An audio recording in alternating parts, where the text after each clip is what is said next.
Cara, existe uma frase que é relativamente famosa, não sei se você já ouviu, eu não sei quem criou, mas é um gênio, tá? Que diz que quando chove merda, nunca é garoa.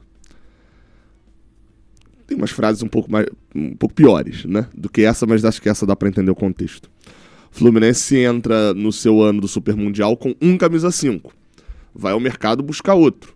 E vai chegar no Super Mundial provavelmente sem nenhum por conta de lesão. Além do nosso resultado, não bastasse nossa sequência de ruins de resultado, não bastasse nossa sequência ruim de atuações, nosso momento complicado, ainda vem lesão do Facundo Bernal. A gente vai falar mais sobre isso aqui nesse vídeo. Vamos falar também sobre Marcelo Lomba. Sim, o goleiro interessa ao Fluminense. E aí, assim, sei lá, vamos abordar mais aí alguns assuntos. Provavelmente a gente vai ter que falar aqui sobre o Fluminense desistindo de disputar o Campeonato Brasileiro, o Fluminense sendo pego num gigantesco esquema de dopagem mundial, porque aparentemente só dá pra ter notícia merda, né? Mas vamos lá, tá? Deixa eu só te dar uma notícia boa, que é o seguinte: o nosso desconto tá ainda maior lá na Golcase, tá? Você pode ir lá, o site vai estar aqui na descrição, tem produtos oficiais do Fluminense. Se você quiser comprar, por exemplo, produtos dos 100 gols de Germancano, um ídolo, tá lesionado nesse momento, né? Não é o melhor momento a fazer, mas tem alguns lançamentos aqui, ó. Lançamentos em comemoração aos 30 anos do gol de barriga, né? O maior gol da história do Maracanã, possivelmente, né? Vai ter um gol do John Kennedy ali que também é gigantesco. Mas tem homenagens também ao 83, o do Capa do Assis, são produtos oficiais, licenciados. Se você conhece ou só quer apoiar a causa também eu ia falar do combate ao autismo, não é do combate, pelo contrário, é da inclusão dos autistas também, né?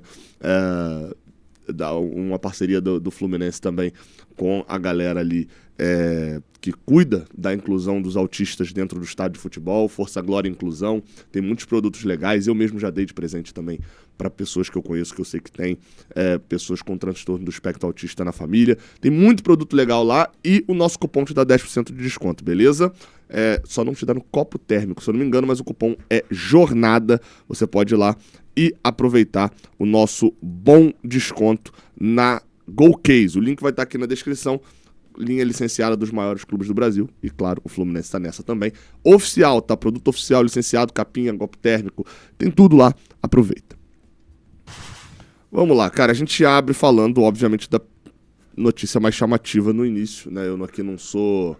Gosto muito de uma expressão que o Rodrigo, lá do Splash and Go, um canal de YouTube de Fórmula 1, que ele fala que não é churrascaria ruim, né? Que guarda a picanha pro final. A gente aqui fala da principal notícia. Logo de cara, eu não preciso segurar a tua audiência. Facundo Bernal tá lesionado, gente, é isso. Eu nem cheguei a ver o que aconteceu com o Facundo Bernal lá em BH. O jogador passou andando normalmente pela zona mista. Mas o Fluminense traz a informação de que o volante Facundo Bernal deixou o campo na partida contra o Atlético Mineiro na noite do domingo, noite de ontem, com dores na coxa esquerda. Fez os exames nessa segunda-feira e apontaram lesão do músculo adutor da coxa esquerda. Até aí, cara, acontece uma lesão muscular ali, vai perder 2, 3 jogos, né? Não. Grau 3. O jogador já iniciou o tratamento no CT Carlos Castilho. O que é os graus da lesão muscular? Tá? Primeiro, só um parêntese. O Fluminense divulgando o grau de lesão. De novo. Que isso seja um padrão. Né? Tinham divulgado já do Thiago Silva, agora divulgam também do Bernal. Que isso seja um padrão, é informação. Tem informações que o clube não precisa guardar, porque sabe que os jornalistas vão apurar, então é melhor o clube ser transparente já divulgando. Beleza. Mas vamos lá. Cara, o que é grau de lesão muscular? O músculo sofre uma lesão. E essa lesão, ela pode ter graus, que é basicamente a intensidade, o quão ruim foi essa lesão, quanto de dano nesse músculo foi causado. Grau 1, no geral, são as lesões musculares que alguns jogadores sofrem e a gente nem fica sabendo. O cara tem uma lesãozinha muscular simples, volta logo depois. 2 semanas, 3 semanas. Grau 2, a gente normalmente o esperado é que volte 1 mês depois. As lesões musculares de grau 3 é o grau mais elevado. Normalmente, eu diria que eu nunca vi, tá? Talvez seja raríssimo, casos de que os jogadores voltem a jogar antes de 40 dias da lesão, quando é grau 3. E aí, assim, eu acho que isso vai trazer para o debate a primeira coisa, que a gente trabalha aqui com a informação, que é daqui a 30 dias o Fluminense está embarcando para o Mundial de Clubes. Na verdade, vai embarcar daqui a 29 dias, alguma coisa assim. Embarca ali no início de junho. O Bernal está fora do Mundial. Talvez volte durante o Mundial, vá para os Estados Unidos para poder tentar se recuperar, fazer um final. Mas, assim, não dá para contar com o Facundo Bernal para o Mundial.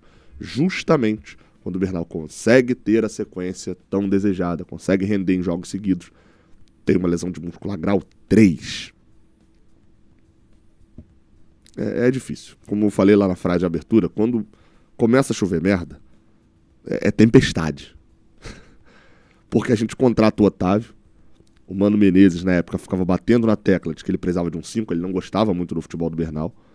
Traz o Otávio rompe tendão de Aquiles. O Otávio volta antes do Mundial? Pouquíssimo provável. O esperado do retorno do Otávio é, um cenário positivo, quando ele teve a lesão, voltar em agosto, setembro. Um cenário positivo. O negativo era fora da temporada. Enfim. Tá fazendo já treinamentos na academia. Acho muito difícil que volte até o Mundial.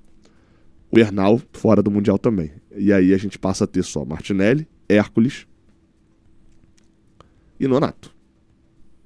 A gente tem o Wallace Davi, mas que não é um jogador ainda, tá fazendo transição de base pro profissional, não é um jogador testado já. E assim, o que a gente vai ter que fazer? Mais uma posição que a gente vai ter que ir pro mercado. Já tem centroavante, porque a gente, independente de qualidade, a gente só tem 2. Independente se você gosta do Everaldo ou não, se você acha que o Germancano vai fazer uma boa temporada ou não, a gente só tem 2. E tá errado, não dá pra ter só 2. O Germancano foi uma lesão de um mês, a gente só tem o Everaldo. Temos que improvisar o tempo todo por ali, numa das posições mais importantes, a posição que basicamente faz gol pra você. A gente precisa de ponta, porque gastaram aos tubos em pontas que são no nível médio. A gente não tem ponta decisivo, a não ser o John Ares. A gente vai precisar gastar talvez em meia. A gente tem um Ganso que tá voltando à sua forma física, tem um Lescano que pra mim até já deu uma melhoradazinha, fez uma boa partida lá em La Paz. Talvez seja uma posição que gastar agora, não sei se vai valer a bala, o Ganso já entra em forma, se Deus quiser. A gente tem que gastar com camisa 5 também. É desesperador, tá? E aí eu vou só trazer um ponto que é o seguinte, que você vai ver nos próximos dias e a gente tem que dar o braço a torcer. Quem falou sobre poupar, o Bernal foi um único jogador. Foi titular em La Paz e titular contra o Atlético Mineiro. Não quer dizer necessariamente que só por causa disso que ele teve lesão, tá, gente? Não é essa parada. Mas muito me assusta que um jogador que tem uma lesão de grau 3, sem ter, tipo, um esticadão no pé. A gente lembra o Caio Paulista, por exemplo, foi um cara que teve lesão muscular de grau 3 em 2021 e que a gente viu um cruzamento, uma cabeçada na área, ele deu um esticadão no pé e nesse esticadão ali deu problema no músculo. Ele segue em campo, forçando um tempo. Será que ninguém previu? Não sei como que seria isso ali, se tem já o exame do tal do CK, né? A possibilidade de lesão. Ninguém previu que o Bernal não poderia jogar contra o Atlético e tal. Mas assim, a narrativa do precisamos poupar e por isso poupamos, quando eu defendia esse ponto aqui, né, eu falei, cara, realmente a gente precisava. E na Sul-Americana era a nossa melhor alternativa, porque agora se a gente ganhar 2 jogos fáceis em casa, a gente passa em primeiro ainda. Era por causa disso. Era para não perder jogadores como o Bernal. Perdemos. Ainda assim perdemos. E vamos falar da outra contratação, né? Não é contratação ainda, evidentemente, mas uma matéria do GE, que vem inclusive mais até do GE Palmeiras. Essa matéria já tinha saído lá pelos lados palmeirenses, mas é uma matéria assinada pela Camila Alves, o Thiago Ferri e pelo Marcelo Neves também, que cobre o Fluminense, que diz que o Palmeiras está insistindo em Gabriel Grando, goleiro do Grêmio, só que o Palmeiras só vai contratar o Gabriel Grando se o Marcelo Lomba sair. Por quê? O Marcelo Lomba, existe um interesse do Fluminense nele. Ele está na mira do Fluminense. O condicionar da contratação do Gabriel Grando é caso o Marcelo Lomba venha pro Fluminense. Marcelo Lomba tem 38 anos, contrato até dezembro, foi renovado só no início desse ano, um contrato até o final do ano. Não tem conversa nenhuma com renovação do Palmeiras. Obviamente, o goleiro é reserva até o final do ano só. E ele internamente já indicou pro Palmeiras que ele tem interesse em se transferir pro Fluminense para poder ser o substituto de Fábio. A matéria do GE diz que o Marcelo Lomba interessa ao Fluminense porque o clube pensa em ter sempre 2 goleiros experientes, mas que não enviou nenhuma proposta no momento, e que caso ele consiga a liberação do Palmeiras, o Fluminense não precisa pagar nada ao Palmeiras, o Fluminense trata esse movimento aí como algo possível para contratação. Eu vou discordar da questão dos 2 goleiros experientes. E por que eu vou discordar disso? O Fluminense precisa ter goleiro nesse momento, goleiro bom. Eu não acho o Marcelo Lomba ser um goleiro ruim, tá? Acho que o Marcelo Lomba é um goleiro, considerando a carreira dele, um goleiro bom a nível Brasil. Mas tá com 38 anos, a gente vai pegar ele com 39. A gente não vai dar um contrato de 1 ano para esse goleiro. Se a gente estiver dando esse contrato de 1 ano, a gente não tá pensando no substituto do Fábio. O Fluminense deveria estar pensando, na minha opinião, em trazer um goleiro. Não tô falando do nome, tá? Até porque esse daí, as apurações eram que não queria vir. Mas o Fluminense precisaria estar pensando nesse momento em dar em goleiros no estilo do João Paulo. Goleiros que tem nível, que já mostraram que tem um nível mais alto do que a média do Brasil, mas que neste momento estão talvez embaixo, estão disponíveis para poder sair para outro clube. Esse é o nível. O Fluminense trazer um goleiro de 38 para repor um fenômeno que é o Fábio com 44, ou seja, o Lomba provavelmente não vai jogar até os 44, a gente está tapando o sol, sei lá, não é nem o sol com a peneira, a gente está tapando com um negócio que vai acabar daqui a um dia. Se a gente trouxer o Marcelo Lomba chegar hoje no Fluminense, quantos anos a gente garante que a gente tem um goleiro bom? Novamente, considerando que o Marcelo Lomba é um goleiro, para mim, o Marcelo Lomba é um goleiro nota 6,5 ali para a Série A. Não me incomodaria ter o Marcelo Lomba como reserva se o nosso goleiro fosse um goleiro de 28, 29 anos, titular num nível um pouco acima, como alguns clubes do Brasil têm, como, por exemplo, um Léo Jardim, que é um pouquinho até mais velho, mas como um João Paulo, que eu já citei. Não me incomodaria o Marcelo Lomba ser reserva. De fato, experiência é muito importante e tal. Agora, se o Marcelo Lomba é meu titular, quem é o meu reserva? Porque, novamente, acho que o Vitor Eudes esse ano está me convencendo de que ele tem nível para ser 3º goleiro do Fluminense. Mas o Vitor Eudes já está com 20 e tantos anos. Eu confesso que eu não estou entendendo esse movimento do Fluminense. Não estou entendendo legal esse movimento do Fluminense no mercado buscando goleiros, não.